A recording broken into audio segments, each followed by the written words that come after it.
Their top story today on the New York Post. That woman right there is Maria Santos, Governor. She is Hillary Clinton's maid, and according to the New York Post, she routinely printed classified faxes and emails. She had access to a classified fax machine. She had absolutely no security clearance, and people are wondering, you know, this just goes to show you how flawed the FBI investigation was into Hillary Clinton's criminal email scandal, because they didn't even talk to this woman. Well, Steve, it's even worse than that. I mean, what it really shows is the contempt that Hillary Clinton has for the law. She knows better than that. My gosh, there are people in prison right now who have done far less than that, like the sailor rather, who took a picture of a submarine. You know, he's in prison. General Cartwright losing his freedom, probably going to go to prison. David Petraeus, you know, lost his career for far, far less than these kind of security breaches. If anybody wants to vote for Hillary, do so, but realize she's got more baggage than Delta Airlines. I mean, this is a person who comes into this process with a total disregard for the law, for the maintaining of evidence that's under subpoena. She's lied to Congress. She's lied to the American people. She's shaken down foreign governments for money that enriched herself. Harry Truman once said that the only way you can get rich in government is to be a crook.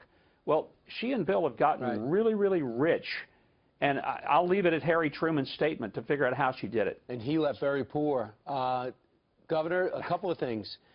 This investigation's never going to end. Think about it. They wanted to close the book, and they found out they weren't candid enough to say 650,000 emails were on somebody else's server, so they got to open it up again. Now, Paul Sperry does a great job at the New York Post finding out that this Filipino housekeeper had all this access. Now they're going to go interview her and maybe find out what happened to computers like this Apple computer that disappeared, because she might have the answer to that, because under oath she'd end up in jail if she doesn't answer honestly. This is why these things never end. It's all with all the decisions the Clintons make. I mean, if Hillary were to be, God forbid, elected president, and I say that with all sincerity, I mean, I think it would be a disaster for the country and for the world.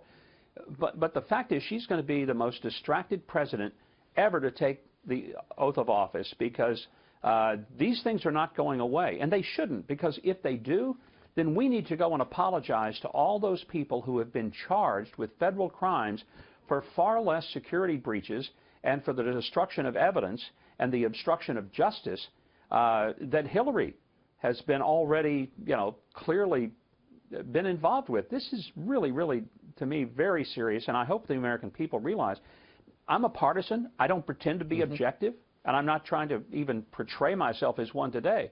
But aside from all of those things, to elect a person president who has the kind of disregard for the law, contempt for the people, and a sense of disregard. In other words, the government is there and all of its agencies to empower me and protect me, and then I get to use all the powers of government to go punish and be vindictive toward the people that I don't like.